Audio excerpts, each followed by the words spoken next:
Génie Congo, merci, bonjour, fidèles téléspectateurs. Grande est notre joie de vous savoir nombreux à la fin de ce programme Génie, qui, ensemble avec votre présentateur, pourront comme ça vous donner des orientations sur tout le plan. Parce qu'ils sont génies, génie, ce n'est pas pour rien, parce qu'ils ont quelque chose à donner pour la bonne marche de notre pays. Et nous allons recevoir aujourd'hui des génies qu'on va répartir en deux, donc en deux tranches. Donc la première partie sera avec Maître Loulou. Bonjour Maître Loulou. Bonjour Doudou, bonjour nos téléspectateurs Nyonso, et puis bonjour nos après, Génie Moussou après. Merci na occasion, il y a invitation au Yopesingai, et puis il y a un rendez-vous. Merci beaucoup. Et la deuxième partie, nous serons avec Jean-Serge Mwanda. Oui. Maître Jean-Serge Mwanda, bonjour. Bonjour aussi à tous les fidèles téléspectateurs. Bandego Nyonso, bazui li bakwa kolanda Génie Congo, na tongo ya lelo. Topisi bango pe mbote na bango, j'espère que bango passer moment moko ya malamu liboso ya ba télévision na bango. Merci beaucoup. Avec lui, tu as cité dans ma Italie, Ligue des serviteurs. Hein? Ouais. Donc, vision et ouvrage Ntingi Pouloulou. Vivre pour les autres. Voilà, on va décortiquer cet ouvrage. Vivre pour les autres. L'honorable Ntingi Pouloulou. Vision 2150. Tukotikani Nambo Kanabiso. Selon Ntingi Pouloulou, les visionnaires.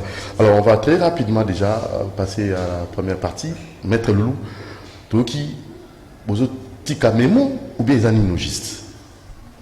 En fait, les londés, tous allés déposer requête na cour constitutionnelle par l'article 160 de la constitution de na linéa D, toute personne azali nandingisa ya ko saisir cour constitutionnelle pour ayebako lakisa inconstitutionnalité cour a déclaré yango il y a ba acte législatif et puis ba acte réglementaire nyonso oyo ya moni kezali inconditionnel. Donc on a des possibilités oyo constituer apesa ki biso, c'est-à-dire conseil dali moto asala ki constitution apesa ki biso, moto nyonso a to senga interprétation te parce que interprétation dali na bato bazali réservé ko senga ka ba interprétation, président de la République, gouvernement, assemblée, tout na ba gouverneur, ba président ya ba assemblée bazali na droit ko senga ba interprétation ba article, tandis que biso citoyen ba pesi biso droit ya ko saisir cour wana pona ko yeba ko yebisa cour acte oyo législatif to acte oyo réglementaire et yali na kokanaka te na constitution yango to sali lelo donc on attend toujours ba boye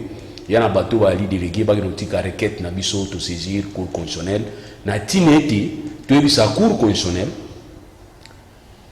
soit oyo to salaki na niveau ya ba charte to moni ke charte wana yali ko pesa ba confession religieuse ndingisa ya ko organiser ba élection. Et il a violé l'article et liboso la constitution na biso où il dit que la RDC c'était un état laïque. Laïcité ni kolobani. Laïcité ni kolobake et yali kondima to koboya kondima. D'abord et yali c'est-à-dire yali ba conviction ya moto, liberté ya moto ay ba ko exprimer, manifester ba conviction na ina ba croyance na ye, kongo na biso za ndengwana. Donc c'est-à-dire awa to na otobengi ba religion d'état to na ba religion d'état et puis na kati ya laïcité ba sengi biso parce qu'il y en a ba trois principes à laïcité to lobiki d'abord il y a la liberté à moto ko ba ko manifester ba opinion na ye, conviction na ye, croyance na ye et puis ali ko pesa biso une certaine égalité liboso ya mibeko ya ko mona ka ki mutu nyonso akoki kozala jamais juger na conviction na ye to na croyance na ye. Donc voilà tina laïcité ba principe à laïcité ngwana. Et balobi ko ke moto nyonso aza na droit ko exprimer oyo ye opinion na ba limite ya mibeko. Mais to ko mona ke charte oyo e ponisi biso na kati ya seni ko lobaka été plateforme ya confession religieuse kaka nde ba ko diriger seni na présidence ils ont posé biso ba problème terrible lelo. D'abord problème ya bango moko ko mona ke premier processus électoral to salaki ezaki na pas problème ezaki dirigé toujours par la confession religieuse. Deuxième élection to salaki na niveau à Congo beaucoup monde appelle ezaki toujours dirigé dans la confession religieuse et troisième ezaki na pas problème to bité que problème ezanga raté problème ezalaka mais on ne peut pas comprendre que problème est na kati ya structure oyo biso to pesi confiance. To retrouve d'abord question pour nani to pesa ki confession religieuse ndingisa ya ko organiser l'élection à niveau à CENI. C'est parce que en 2003 koyoka na yala kité entre ba belligérants ba sangana ki ko na la constitution. bato bayeba ke constitution na biso yali fruit ya belligérance, c'est-à-dire yali bato basanganaki bazali kobunda liboso, confiance ezalaki te. Yango bamilobaki non, topesa yango epa ya structure moko nette oyo kozala indépendante mpona koyeba kodiriger kosalaki baorganize baélection na niveau ya Congo.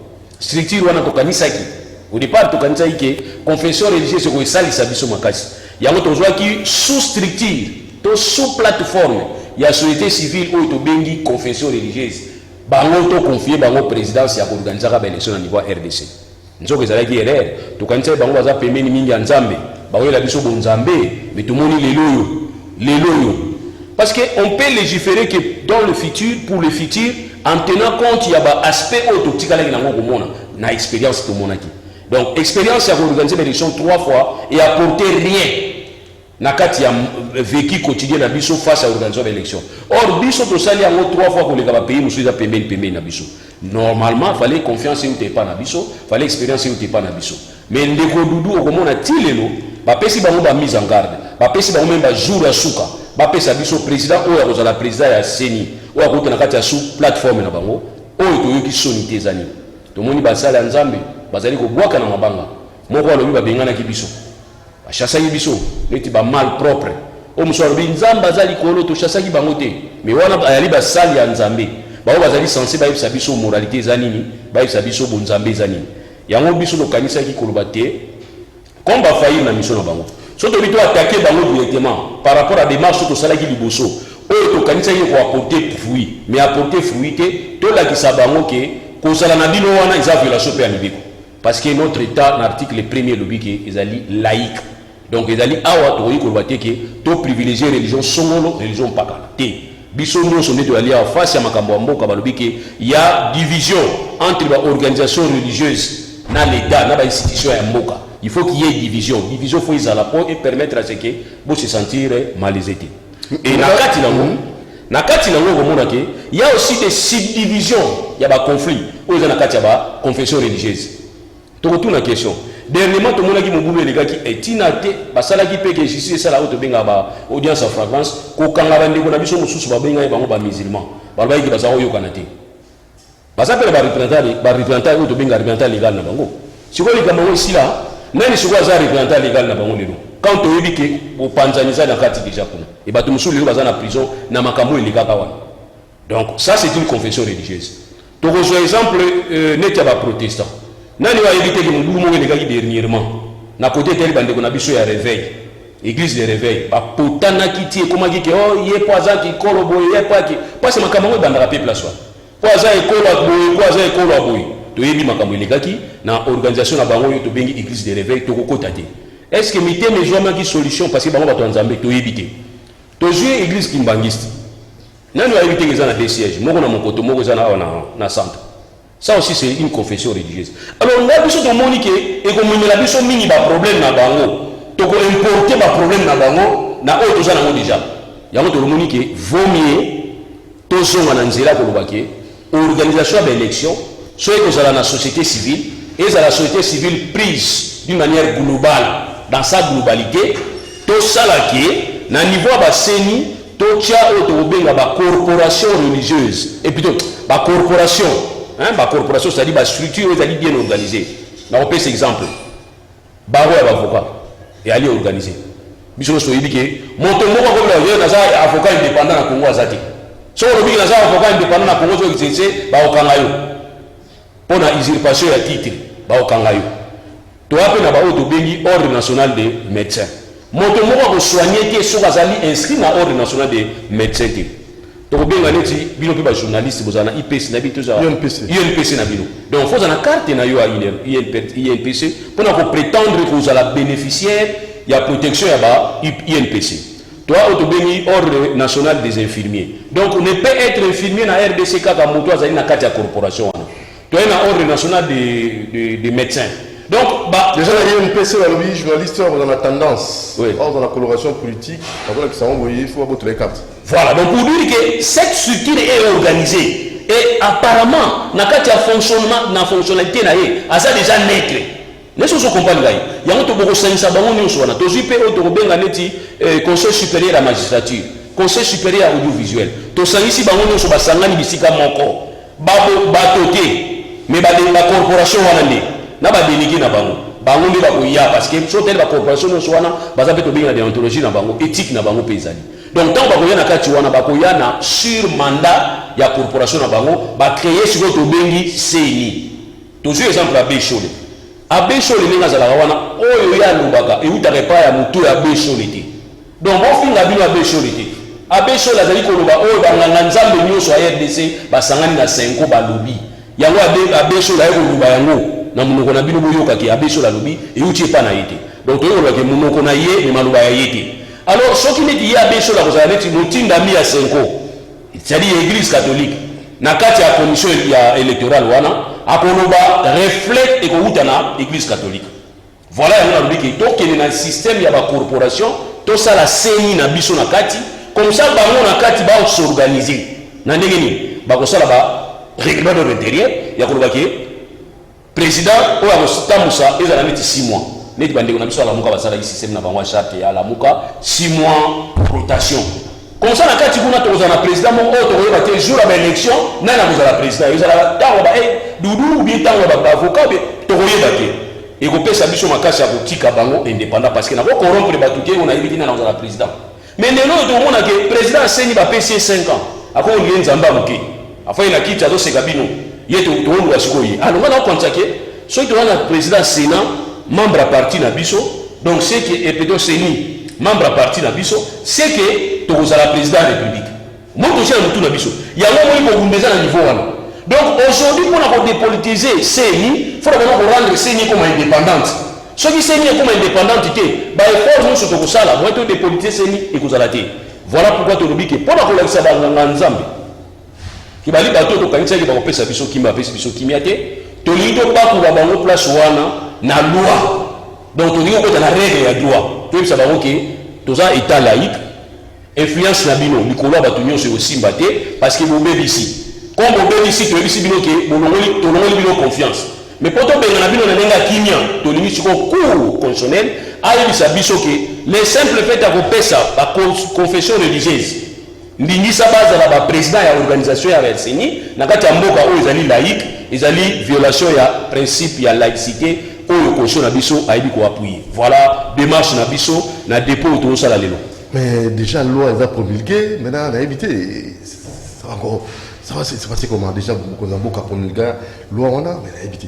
Mais justement, la Cour constitutionnelle, elle juge l'acte Sénégal déjà. Il suffit qu'elle soit inconstitutionnelle. Attends, c'est en 1885.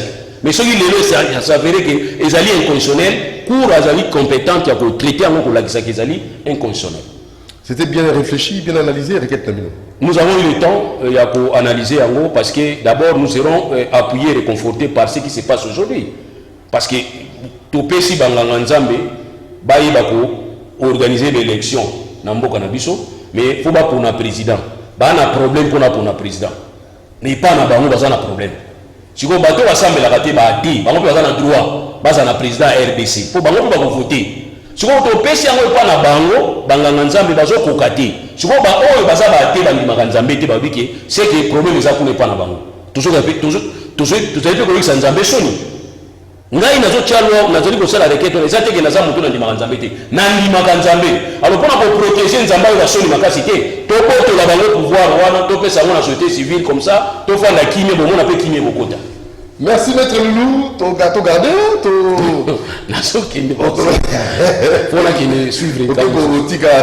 Voilà. Alors, espérons que les requêtes d'Amino et qu'on paie sa solution dans la Mboka Nabiso. Non, la place de film là-bas, on peut la mettre au film là-bas. La place de film là-bas, on est-ce qu'on dit pas facilement? Non, c'est ça la laïcité. Très bien. Laïcité, les gens croyaient la laïcité, c'était quoi? Les simples à cause de la confession religieuse, c'est ça la laïcité. Non. La laïcité, c'est aussi la conviction de croire ou de ne pas croire. C'est-à-dire, vous avez un limanzambe, ok, vous avez un limanzambe dans le Négenayo, ça la kilt dans le Négenayo. On dit que dès lors qu'on manifeste à nous, qu'on dit que nous tranquille, parce que nous ne sommes pas un pays religieux. Nous sommes un pays laïque. Nous avons une conviction. Donc pour dire que même si nous avons droit, il Il y a un moment qui quitte. Oh, donc, pourquoi? À ça, tu as droit à vivre.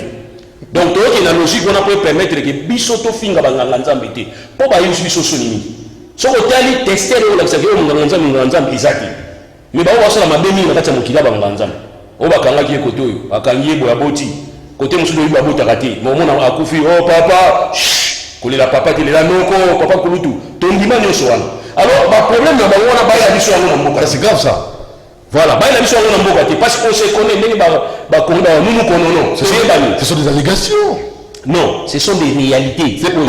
C'est palpable, vérifiable. Non, ça dit, quand vous avez une moralité, moto a dit qu'on dirigeait CENI, à la moralité, à la éthique, bonne vie et mèche. Il faut à la réalité et à la déclaration. Et puis, la différence, vous verrez la différence entre ceux qui servent Dieu et ceux qui ne les servent pas. La différence, nous allons la voir. On ne va pas nous rencontrer une histoire, mais nous allons commencer à voir que, oh, comment solo azanga manzambe, ya solo. Ya omoni ba tunabiso banani pape, tabazo élire pape bakangana na kati ya conclave vomo. Soki omoni na nous filmer à pembe ebimité, donc ceux qui ba poni na nous té. Mais so wa de ba wi ba poni pape té parce que ba koki ko pona pape té. Ba pona kaka. Donc pour dire que surtout la structure est tellement organisée que ba na facilité à ko pona kaka. Mais quand on s'initie dans la confession religieuse, il y a un problème. Il y a un problème. Oui, il y a un problème. Et nous, nous avons déjà que Simba, il y a un problème.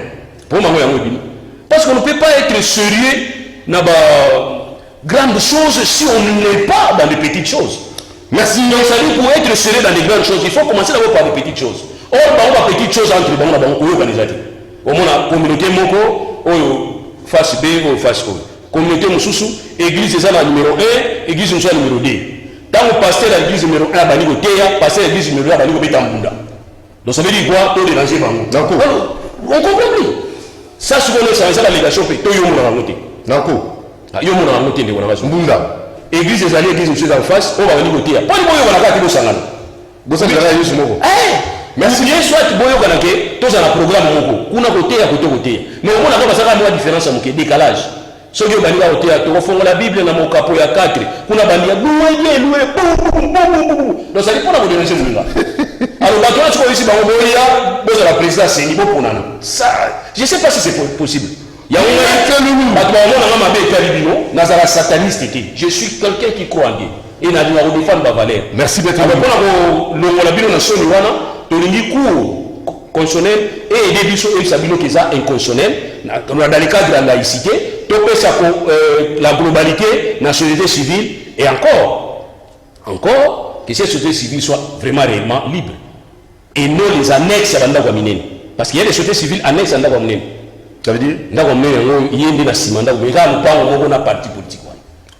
Ça aussi, c'est un problème. C'est grave. Voilà le génie du jour, le tout premier. Aïe, Makanisinae, pour la reprise de solution, on a Makabonabiso, il y a élection, et surtout, pour la banane, le président Séni, a péci proposition, requête au report de Salelo. Pour Makambango, laïcité de la pénale visible et palpable, politique. Tout ça, on qui est politique. Mais souvent, article 14. Premier, ils ont vu la laïcité. D'abord. Mais article PC, on saisir, ils ont article 170.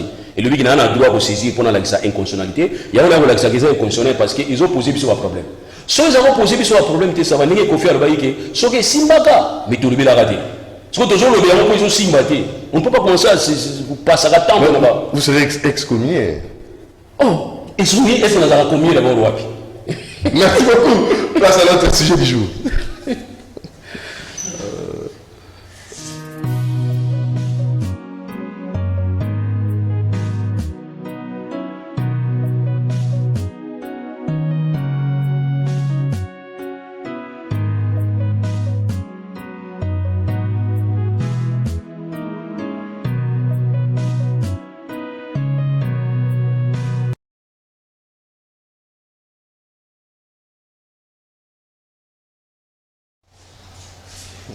Voilà, merci.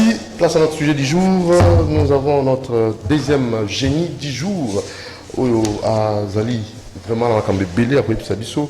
Concernant un ouvrage Vivre pour les autres, on va plus insister sur cet ouvrage de l'honorable Nting Pouloulou, Vision 2150 RDC Touti qui la progéniture la biso nini ce qui tokanisi malamu penza te. Alors l'autre pays mingi penza na kotalaka au Italie Ligue des serviteurs hein.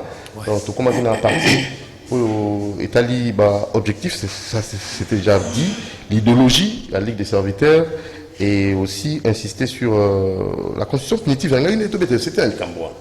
On a invité.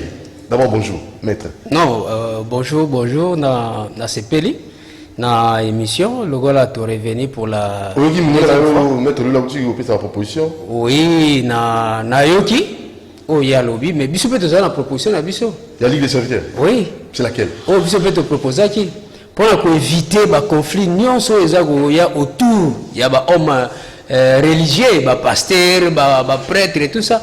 Biso to pensait que au lieu ça la recours seni ça la recours na ba homme religieux. Biso to pensais que ça la recours na ba leader d'opinion ba oyo ba yebi makambo ya élection mais ressortissant à chaque les 11 grandes provinces oyo écrire les 26 provinces. Ouais. Mandela, voilà c'est l'anti plus. Voilà. Alors, nini? Donc tous des leaders d'opinion ba oyo ba une expérience en matière électorale. Oui. Ba ressortissant il y a les 11 grandes provinces. Oyo est créé les 26 provinces. Donc, Congo central. Nous comprenons. Ba province wana nyonso. Ba tindi moko, ça fait au total 11. Maintenant, 11 wana, bodoté bango na pouvoir, ba s'organiser entre bango, ba créer bureau na bango.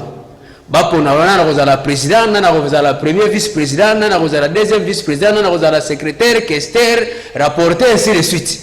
Pona eya ko commenter que po président wana aza mutu ya province boye yango nde esali ke bapublie parce que au vent total ozomona on dirait baprésident bazokoya na seni baza na baprovince attaché to d'origine na baprésident oyo baza en place ya barépublique bao bazoorganize baélection.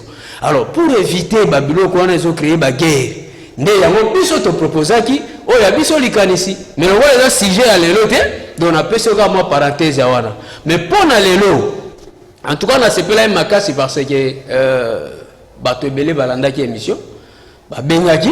Et ça, Génie Congo. Voilà, ba souhaité, pe ba sengaki. Na le bela bango c'est le découragement collectif. Maladie oyo. Ok, les mots. Voilà. Voilà.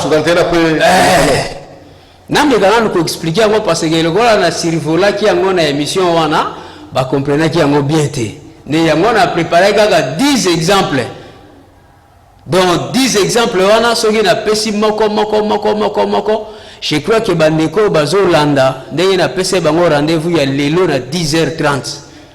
Bako fier par comprendre malade oyo ils ont dérangé mboko na biso les dérangements voilà les découragement collectif.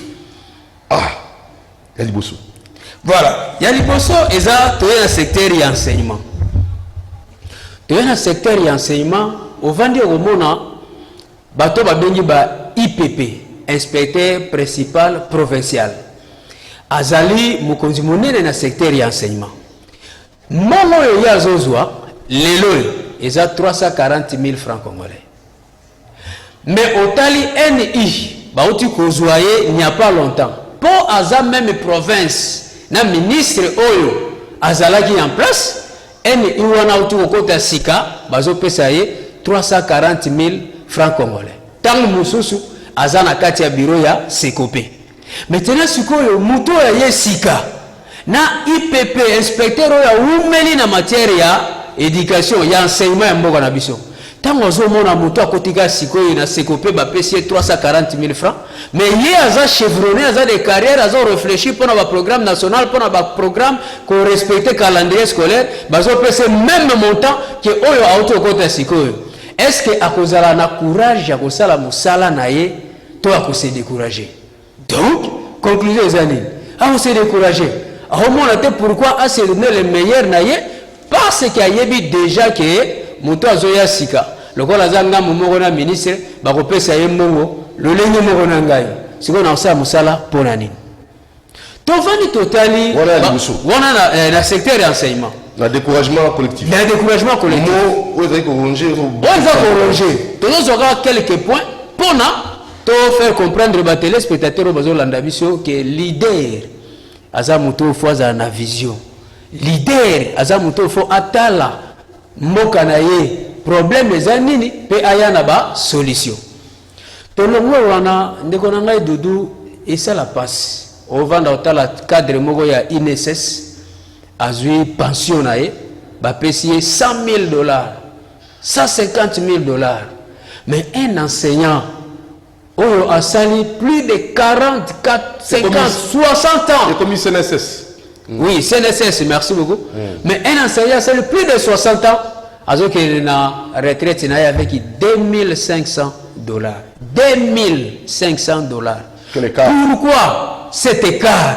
Pourquoi lui qui a formé les cadres, oh, il a payé $100,000 na CNSS, ton entreprise, na Sonas ou ailleurs, mais il a formé Moutouana, il a payé $2,500, même pas le pango, même pas vélo, même pas moto, même pas moutouka, même rien à côté de la liberté na yenine.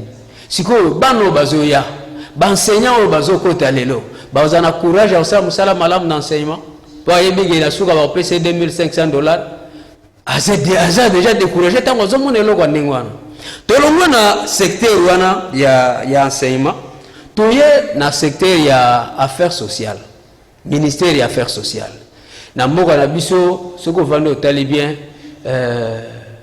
tozana ba individu bato bakoma ko assumer rôle ya ministère wana. Mais réfléchissons un peu peuple congolais bozolandanga. Ministère des affaires sociales ezali musala nango ezalaka nini? Soki mula ebeti bato bakutani na catastrophe naturelle. Soki bato babeli malade pandémie moko bo esalemi. Soki catastrophe moko eye population oyo wana en principe ministère des affaires sociales yene mutoza na politique ya reprendre batwana en charge pour na ko sauvegarder bango na babiloko na bango na ba bien na bango. Mais le ministère wana ça existe, ministre azali, secrétaire général azali, ba directeur bazali, mais bazo ça le côté le lo ce qui y a un problème toza na maman Olive que je salue en passant. Ni mutu wayaka ko soutenir bato. Et ça la maman Denise que je salue aussi. Neza koya ko pesa solution. Donc ministère wana tant qu'ils ont apporté le côté. Pourquoi il fonctionne dans moko na biso? Donc il est l'un de tous ces catastrophes moko comme les biso, tous na bato ba soutenir biso te. Tous na loko moko te ko sunga biso. Est-ce qu'ils ont alors il faut ba individu ba sunga biso. Est-ce qu'il y a un budget moko ilongo bani? Bazala na budget d'abord bazala na budget. Parce que si bazala na budget te baga oyebi na 2013 hein, na 2013 après la concertation gouvernement matata dea eza na ministère des affaires sociales babusa na rango. Ezaka na ministre te. Oyebi pour ali pour ba mona yikero ezo revenir na eloko te.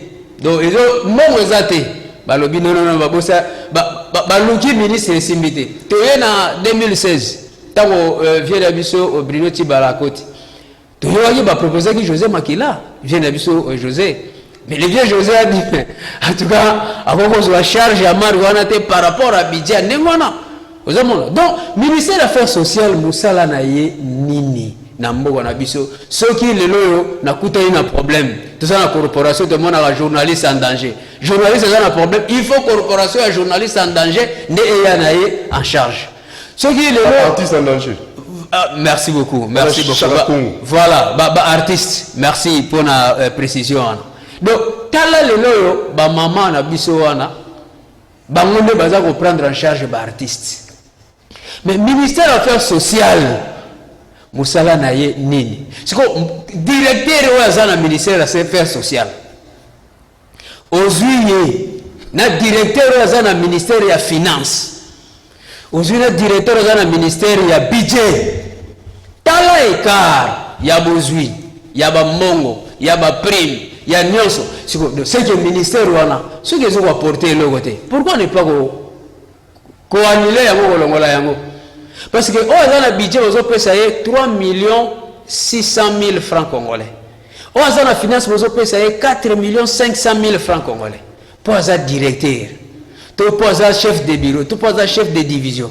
Mais on a le ministère, il y a affaires sociales, à 300 000 francs, 400 000 francs, 500 000 francs. Vous avez vérifié?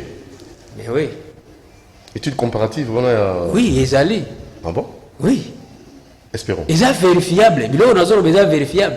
Il y a moins un ministère où on a battu l'autre. Aux ministères affaires sociales, aux ministères de la jeunesse et nouvelle citoyenneté.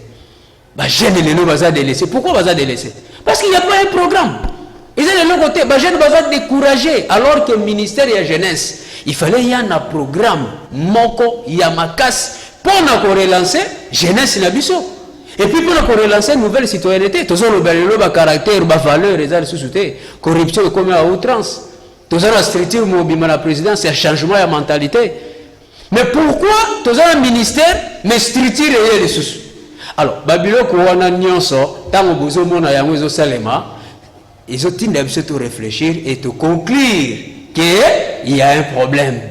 Bateau bazo travailler dans le ministère ouana, ils ont bateau baza découragé collectivement pour nanini azomona ke aza prise en compte te aza prise en considération te bazomona ye mutu pamba na makambo wana tolonga na affaires sociales na jeunesse tozui dossier zando papa mama azolanda ngai lelo yo soki même confiance au bato bazalai na chef de l'État. Ce qui est diminué na mitu pe na makanisi ya bato, ils a par rapport ya dossier zan na ville province de Kinshasa. Comment ça? Non. Plus de 30 000 personnes, vendeurs na zando wana. Bazoteka na ba conditions ni. Bazoteka na ba conditions ya malamu na ba conditions ya mabeza na bato bazana kata ba magasin. Mais ça fait un bateau bazaki libanda. Ba condition ezalaki ya malam, ba condition pe ezalaki ya mabe na dossier zan. Mais toboyité ba condition ya mabe ya supposo ya wonde elegaki. Bolingi bo reconstruire yango. Bobu kizando, il a fallu commencer par informer. Bo informer batoute, il a fallu commencer par prendre des dispositions. Ya bisika boko kedena bango. Bo sali yango te.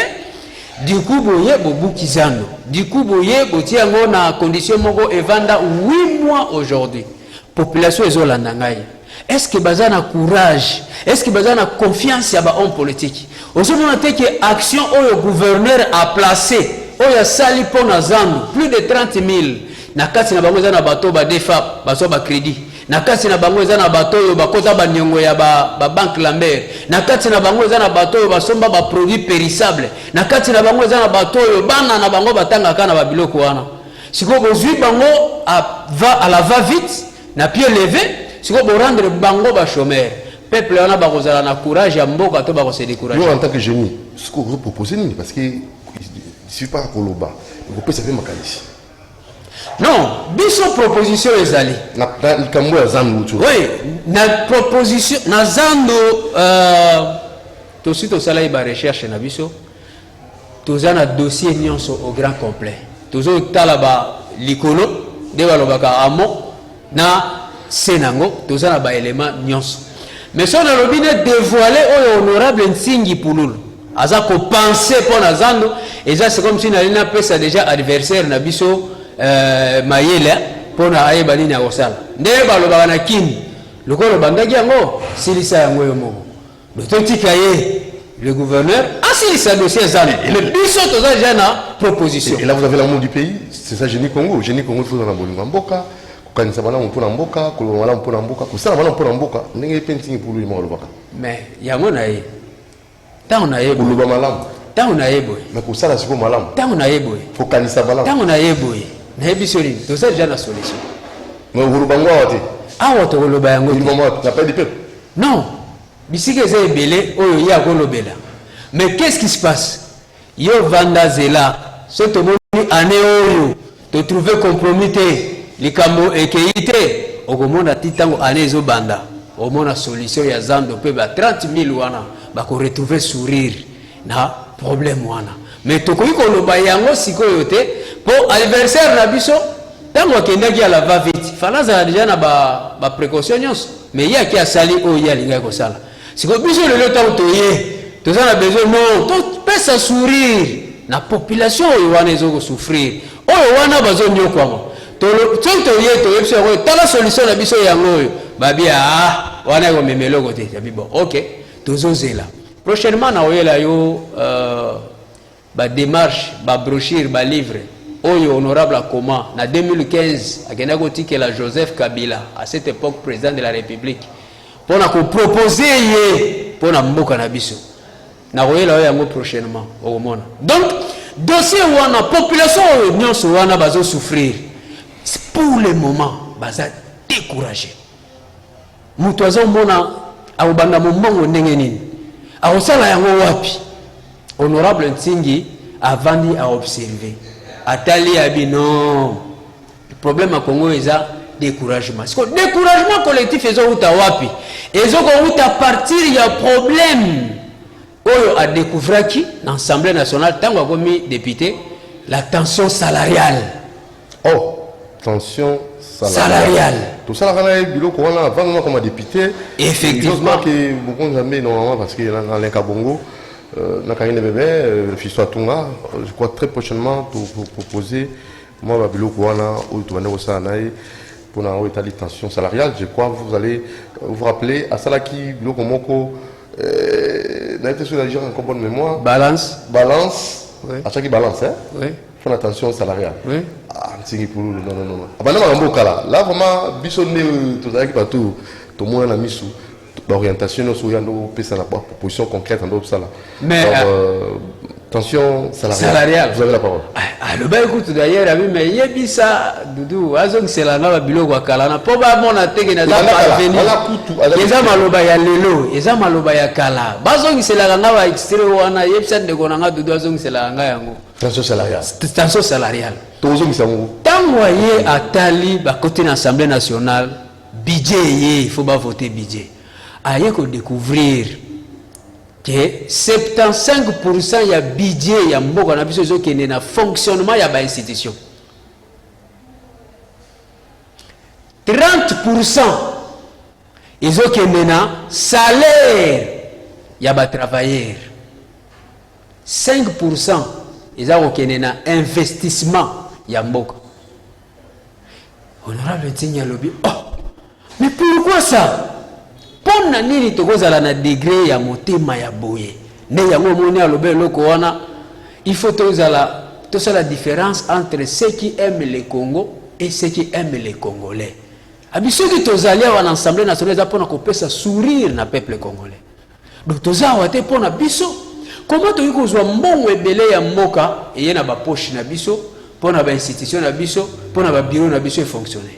Mais bato ba retravailler na administration ya moka bazwa mbongo muke mais biso tozana ba mbongo ebele tension salariale jour ezali tokoya otolobela yango peuple a découvrir qui est l'honorable Ntingi et puis abanda ba démarche oyo lelo te abanda yango déjà kala lobela yango mais tango akoti na Assemblée nationale ndake découvrir yango na koyebisa yo soki lelo ba magistrat ba mati parce que ça premier élément pesa qui comme remède na Assemblée nationale abi mais soki tozui na ministère de la justice soki ministère de la justice ezozwa 65% ba magistrat bazozwa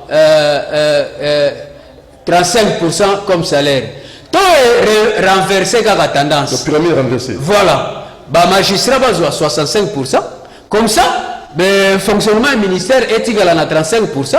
Beaucoup de monde qui est salaire et ça nini et comment bangotan baké en commission aurait ba ça la ndenga proposé là qui non ba kiti ba matisi quand même ba magistrat na 45% fonctionnement na 55% lelo ba magistrat ba longwe na ba 600 ba zalaki nango ba komi na ba 2 millions de francs congolais ozongo quand même moi et nani ya liboso apesa ki donc so ba kena ngona ba ministère nyonso au moment que situation est comme nango pe mutu no sakozwa moi eloko na tolonga na ka wana ya Zando tozu dossier tracteur Joseph Kabila son tantango ayaka apesaka chaque territoire tracteur moko batu oyo baloba ke baye balingaka Joseph Kabila bato bayebi ke bayebi ba bazwaka ba tracteur pour ba territoire na bango basala nango bilanga lelo ba tracteur wana kenda wapi peuple congolais tracteur wana kenda mais bimana mbongo na biso ba congolais ezana mutu moko lokola za ami lokola za camarade ya Joseph Kabila yebike ba kolandela ete aki azui tracteur wana a dépiécer yango mususu comme na ba balinière mususu comme na mituko mususu comme na biloko mususu alors que c'était prévu pour ça la bilanga oh tango biloko ndenge wana ezo ya batu bazozwa batu ba mona ba tracteur lelo ba kozala décourager te ba kozala na courage ya travailler pour na mboka na bango baza décourager tolongwe wana tozi dossier ya Covid-19 plus de 40 millions de dollars au toka communauté internationale après ça qui RDC pour comprendre la disposition il faut éviter propagation ya maladie à coronavirus tous 40 millions de dollars en francs congolais c'est 80 milliards de francs congolais tous yango tolobi le voilà musicien ayemba yeke non 10 dollars à pamba na mopiko ba 500 tous 80 millions to tchanga na ba billet ba 200 mais studio rotonda studio rotonda tous yango ba to tchanga billet ya 200 studio plein tam susu ba billet mususu ko libanda 40 millions wana ekenda wapi na yoka awa ndeko na biso Jimel alobaka yango ba masque pamba oyo gouvernement la ka biso tisikoyo batu wana basala ba masque po bakabole la population tisikoyo baza ko réclamer ne fils que ba reconnaître bango na lo basala mais 40 millions de dollars wana ekenda wapi ba médecin ba travailler na covid baza impayé okanisi que médecin na na courage pandémie mususu ke ye asala musala pour yo sala te découragement collectif ouais yangonde ezali ko cham mbilinga na marche bonne marche mboka na biso pour na bonne marche mboka na biso yango malade nengo za wana soki lelo obeli okokoya osala musala normalement te une fois kaka malade atteindre nzoto na yo okoza na difficulté ya kovanda wana osala musala. Donc le fait déjà que le découragement collectif et atteindre la sphère et belé ya mboka na biso yango moni mboka moyen et tombama voilà 30e covid voilà tozana 6e nazo 7e dossier pour nazana ngo 10 donc 3 etikali tozu dossier ya ba militaire to mona vidéo na biso oyo euto sala baisse dernièrement ya major na capitaine mais biloko wana euti wapi ba militaire belé tozo solo na bango basolola bakena kokuta na honorable ba basolola baza découragé pourquoi ba biloko ba brassage et même batu oyo bazo même pas formation militaire mais tango ayé le kola bazo qui na brassage ba commissaire major ba commissaire colonel ba commissaire général mais alors que muto a la formation normale na armée to na la police qui se voit sergent qui se voit grade tango sur suka za capitaine mais batu oyo ba uti na ba groupe rébellion ba ye malamo ba komi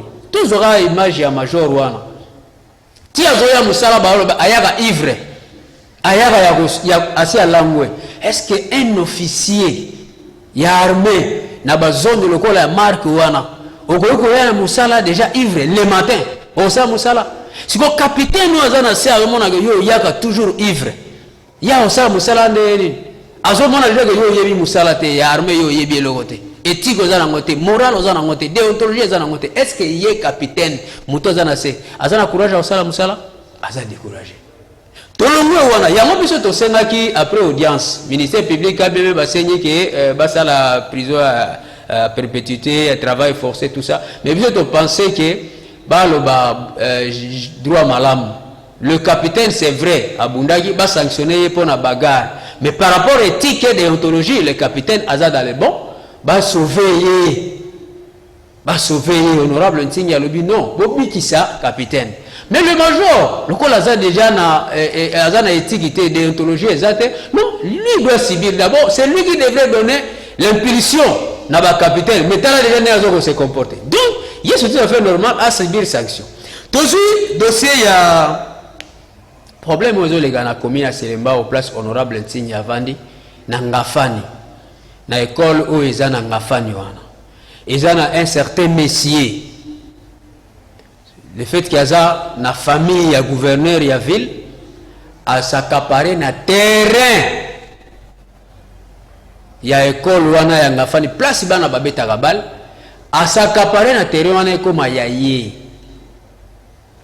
préfet a bandi ba démarche ba professeur IPP inspecteur ministère basali ba démarche pour na kotalisa ki effectivement papa oyo aye kozwa terrain ya école eza ya l'état. Mais si le gouverneur ne répond pas à la lettre na bango, ba déshydratation na bango, ba réclamation na bango, ba marche na bango. Il ne faut pas confirmer qu'il bazala qu'il déconnaille, non. Pourquoi que ça va affirmation là? Non, mais parce que eza connu, tout ça là descente wana na Selembao. Tout ça là qui descend wana la quasi-totalité na ba démarche na ba to kutana na bango ba biso. Nous avons essayé à en contact avec le monsieur, mais bon, il a refusé. Il y a Koyamba Bisso. Pour tout qu'est-ce qui se passe? Parce qu'ils ont fief électoral na Bisso. Ils ont qui jeune na Bisso. Donc s'il y a un problème, il est honorable, il faut tout quitter. Alors, il y a un autre tali sabat. Si vous avez préfet wana, élève wana, enseignant wana, bazo vivre le cambo marque wana que gouverneur a répondre attend la lettre na bangote, attend la cambo mongote, même pas côté dans la police pour na koya kocha ordre, soki des ordres salemi. Donc ça prouve à suffisance que bazana balien population baza découragé. Ensuite, point il y a avant dernier point, il y a Maï na Kinshasa. Est-ce que Nenye Kinshasa tozaboye, tozingami na fleuve Congo, ou eza eau douce, Maïo batubakomela. Tozana 18 rivières. Na kati ya ville province ya Kinshasa, rivière ya minene. Maya Kalamu, Maya Njeli, Maya Boye, Maya Kelele, tout ça. 18 rivières.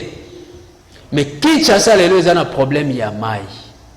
Batu bazako talagaga obimi na buto mona batu bazota mona ba bidon na moi batu bazota mona ba bidon problème ya mai na Kinshasa. Est-ce que tu en plein 21e siècle problème à mai? Mais les gens sont découragés. Tout ça na régi les eaux incapable de repasser biso mai. Régi les eaux comme recourir na ba forage na kati ya capitale. Forage okozala na ba mboka mais forage na kati ya capitale. On doit se le dire. Voilà.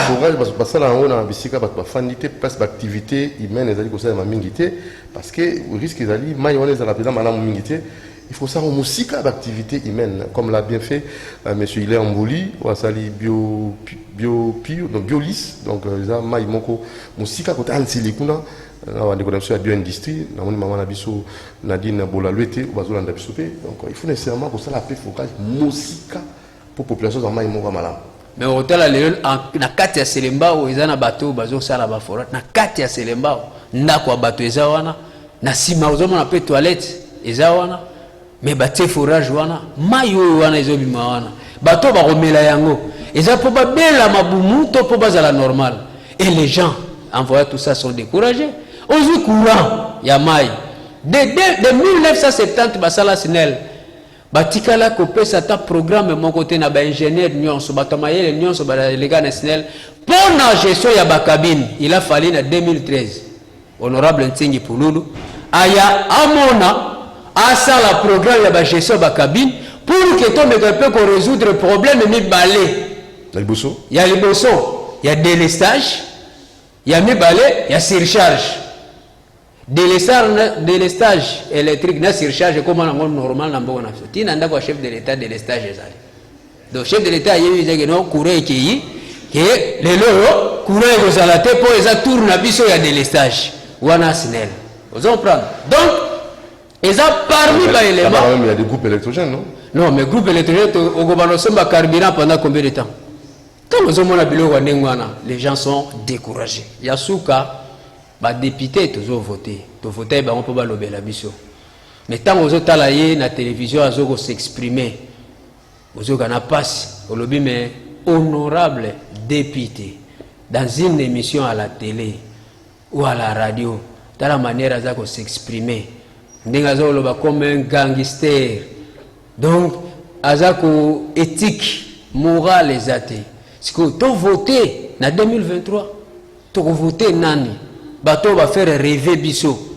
2018 ba pesi bango ba voix parce que 2023 to voter les sous donc eza babiloko eza ebelé un licencié un gradué chayer netorobaka moto apus ba vendeur vulgaire de poulet batona nyonso ta bazomona politicien ya komi na mbongo basala nini na yango naza koyebisa bato bazolanda biso biso na Ligue des serviteurs pour découvrir maladie ya Congo. Maladie ya Congo, honorable Ntingi Pululu apesi yango kombo le découragement collectif. Lokola maladie wana éroger société na biso ko banana racine tina likolo nde yango toyena solution. Vivre pour les autres. À partir ya livre oyo honorable Ntingi apesi ba remède eza ebele na kati awa pona tolongwa dans les jours à venir. Nde au moins sali prospection. Au lieu de 2023 batu bazolo bela élection non. Il y a zolo bela 2150 na vivre pour les autres. Na makanisio yo ya zanango pour que Congo na 2150 ezala Congo mususu oyo bana na biso ba otikala nango. Comment va rejoindre Bino? Merci beaucoup. Pour la livre. Oui, la PSA qui va coordonner Nangai, numéro est plus 243 97 53 48 595 plus 243 97 53 48 595. Les appels à WhatsApp. Beaucoup bengangai, sokoti en contact na bino. Alors, il limite moi 2 minutes, 1 minute peut-être. To naza coordonnateur ya Ligue des serviteurs, on a besoin de rejoindre biso, benga biso yaka ko rejoindre biso. Mais kasi pona kosuki ça, le cerveau d'État honorable Ntingi Pululu azawana. Donc, na sengi na yo peuple congolais, solution ya mboka ici est mon année. Honorable Ntingi a élu biso solution, yemoko to benye cerveau d'État, donc à la solution. Nayango, kanisa malamu pona honorable Ntingi, kanisa malamu pona mboka. Loba malamu pona honorable Ntingi, loba malamu pona mboka. Sala malamu pona honorable Ntingi, sala malamu pona mboka. Pendant les jours à venir, tango kofungola, ba solution ko pona ko mettre en application. Vous en retard, il y a qu'on rejoindre biso, tu as qu'on rejoindre à ce moment ndenge yeso aloba ki porte ko kangama. Ba oba kotika la libanda lifelo. Ba oba kozana kati ndelolo. Tukutana bino très prochainement. Merci beaucoup ndeko Dudu. Serge Mwanda, coordonnateur de la Ligue des serviteurs à l'Obignoso. Nazalo ko bakisate, je crois que Moutono c'est Sikazali, so za makanzi kitoko. Oui, na plateau à Toyambayo, ndenge bandi kona biso la Ligue des serviteurs, na livre Vivre pour les autres à la prochaine occasion.